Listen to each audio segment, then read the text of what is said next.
Au début, on a pensé que ce n'était qu'une comète. Une comète interstellaire classique, rien d'inhabituel. Mais tout a changé au moment où nous avons analysé sa queue, parce qu'elle pointait directement vers le Soleil. Pas approximativement, pas avec une marge d'erreur, parfaitement. C'est impossible. La pression du vent solaire devrait la repousser à l'opposé, mais elle avançait vers lui. Ensuite, le télescope James Webb est entré en jeu. Et à cet instant, une chose est devenue claire. Ce n'était pas une simple comète étrange. Sa composition chimique ne correspond à aucune comète connue. Près de 90% de dioxyde de carbone, presque pas d'eau, un objet sec. Et pourtant, il émet de la chaleur depuis son intérieur. Puis sont arrivées les données sur les métaux. Du nickel, presque sans fer, et dans des proportions inhabituelles. Cela ne se forme pas naturellement, c'est le résultat d'un processus dirigé. Et c'est là qu'émerge la question que personne ne veut poser à voix haute. Si ce n'est pas une comète, alors qu'est-ce qui traverse notre système ? Et pourquoi ? Nous nous attendions tous à ce que le Soleil le détruise. Le périhélie est le point de pression maximal. N'importe quelle comète s'y désintégrerait. Lui a résisté et a poursuivi sa route. La température s'est stabilisée. Ce n'est plus une simple roche. Cela ressemble à un objet doté d'une protection thermique. Sa forme, 10 pour 1, comme Oumuamua. Mais contrairement à lui, cet objet ne tourne pas de manière chaotique. Il se déplace de façon stable, comme s'il était contrôlé. Le professeur Avi Loeb estime à environ 40% la probabilité d'une origine artificielle. Honnêtement, après ce que nous avons vu, cela paraît presque prudent. Tout le monde s'attendait à ce qu'il utilise le Soleil comme fronde gravitationnelle, une manœuvre d'Aubert. Cela aurait été logique, mais il a fait l'impossible. Il a commencé à ralentir. Dans l'espace, il n'y a pas de frein, seulement la gravité et l'inertie. Un ralentissement aussi précis suppose un moteur et un objectif. Et c'est à ce moment que nous avons entendu quelque chose. Un signal faible mais net. 3 impulsions, pause, 3 impulsions, toutes les 247 secondes sur la fréquence de l'hydrogène. Le canal de communication universel dont nous parlons nous-mêmes depuis des décennies. Ce n'était ni du bruit, ni une interférence. C'était des mathématiques. C'était un message. Récapitulons. Nous avons un objet constitué de matériaux industriels capable de résister à l'influence d'une étoile. Il exécute des manœuvres de freinage contrôlées et transmet un signal codé répétitif. Il ne fait pas que passer, il a ralenti. Il nous observe. Et il dit quelque chose. Cela pourrait être le moment le plus important de l'histoire. Une invitation dans un club cosmique.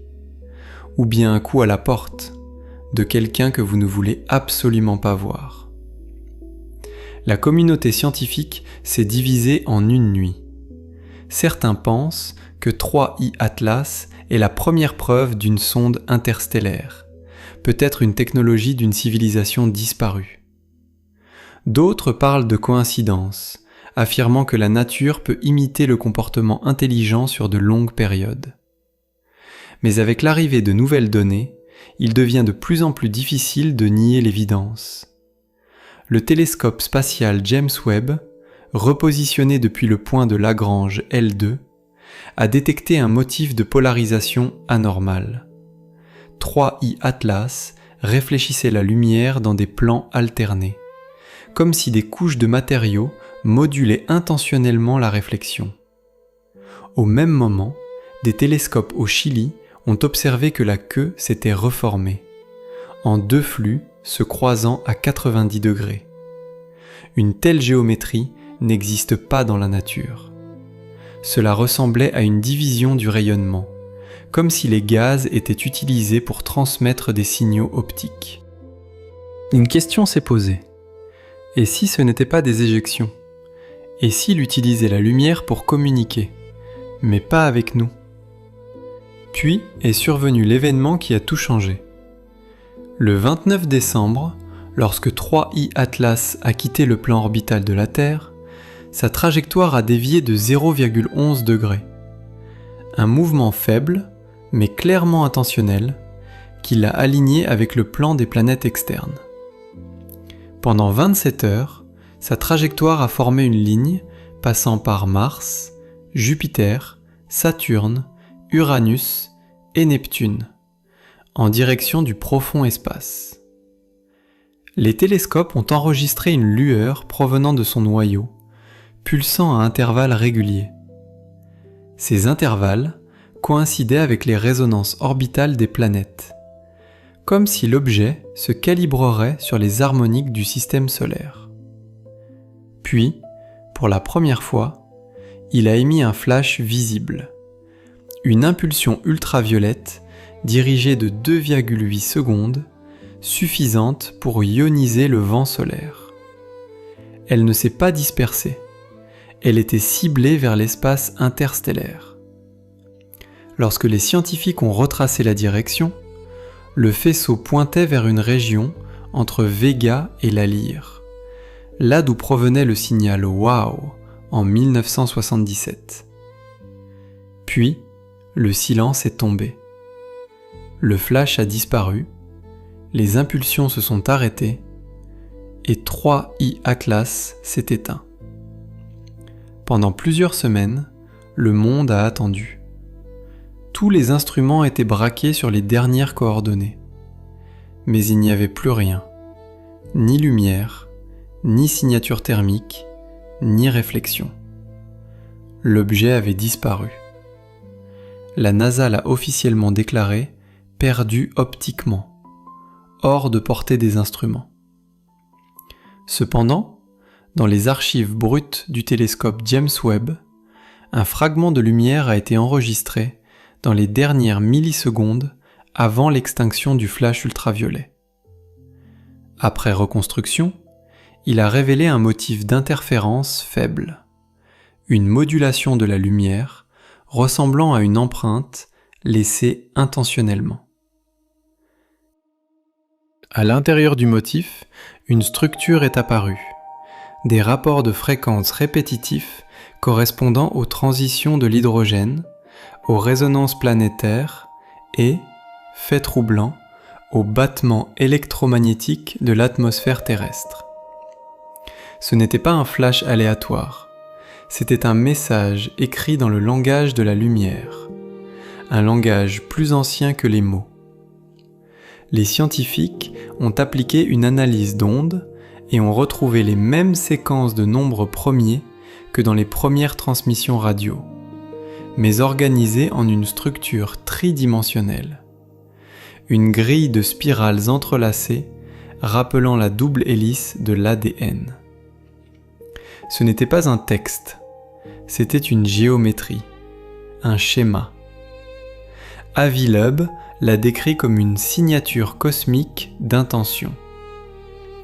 Selon le rapport, la structure représentait une forme de codage par résonance, une méthode de stockage de l'information à travers des motifs énergétiques. Si c'est le cas, 3I Atlas n'a pas envoyé un message à lire. Il a laissé un code à expérimenter, en le recréant et en faisant vibrer l'espace de la même manière. La NASA a classifié les données, mais certains chercheurs ont eu le temps de faire passer le signal dans des simulations. Une harmonique croissante est apparue, comme si l'onde interagissait avec le tissu de l'espace-temps. Puis le signal s'est inversé et la simulation s'est arrêtée. Juste avant, une ligne générée par une IA est apparue à l'écran. Nous nous souvenons de vous. Le message s'est propagé dans les cercles scientifiques avant de disparaître des bases publiques. La NASA a tout nié. Les instituts se sont tus. Même les archives de l'Agence spatiale européenne ont été temporairement fermées pour des raisons de sécurité. Officiellement, 3I Atlas a été classé comme comète interstellaire et les anomalies attribuées à des erreurs. Officieusement, les murmures n'ont fait que croître. Le dernier signal n'était pas un adieu, mais une activation. 2 mois plus tard, des observatoires ont détecté de faibles échos de la même harmonique, mais cette fois depuis les profondeurs du système solaire. La résonance correspondait parfaitement, comme si quelque chose à proximité avait reçu la transmission et répondu. Personne ne sait encore ce que cela signifie. Certains parlent d'interférence, d'autres d'un écho dans l'héliosphère. Mais un petit groupe de chercheurs, ayant analysé le signal, pense autrement. Ce n'est ni une menace, ni un avertissement, mais un rappel. Que l'intelligence peut exister non pas à l'extérieur de l'univers, mais en son sein, dans l'harmonie de la lumière, de la matière et de la conscience. Peut-être que 3I Atlas n'est pas venu pour observer. Peut-être est-il venu pour nous réveiller. Si cette histoire vous pousse à vous demander ce qui se cache dans le cosmos, et si quelque chose nous observe en ce moment même, non pas d'en haut, mais depuis la trame même de la réalité, ne détournez pas le regard. Abonnez-vous. Nous parlons de découvertes pour lesquelles le monde n'est pas prêt. Activez les notifications, parce que lorsque le signal reviendra, vous voudrez être là quand l'univers répondra. À toutes les époques, le ciel a été source de révélation et de crainte. Comètes et éclipses étaient vus comme des signes annonciateurs de changement. En ce sens, 3I Atlas devient une figure moderne du messager céleste, dont le message n'est plus porté par les mythes, mais par les mathématiques et la physique. Pour les religions du monde, en particulier les traditions abrahamiques où l'homme occupe une place centrale, la confirmation d'une intelligence extraterrestre, ancienne et avancée, constituerait un défi majeur. Comment intégrer dans la Bible, le Coran ou la Torah, une civilisation peut-être plus ancienne que l'humanité, évoluant en dehors du récit d'une intervention divine telle que décrite? Cela pourrait provoquer une crise théologique et forcer à repenser l'idée de l'unicité humaine comme image de Dieu. Certains y verraient une tromperie ou des forces obscures. D'autres, au contraire, y trouveraient une confirmation de la foi. Si Dieu a créé la vie sur terre, pourquoi pas ailleurs? Dans ce cas, d'autres civilisations ne seraient pas des rivales, mais une partie du dessein. Le message « Nous nous souvenons de vous » pourrait être interprété comme un signe du Créateur ou de ses messagers. Cela pourrait marquer le début d'un rapprochement inédit entre science et foi. De plus, le phénomène 3I Atlas redonnerait un souffle nouveau aux théories du paléocontact. Leurs partisans estiment que les mythes anciens décrivent en réalité des visites d'êtres avancés perçus comme des dieux.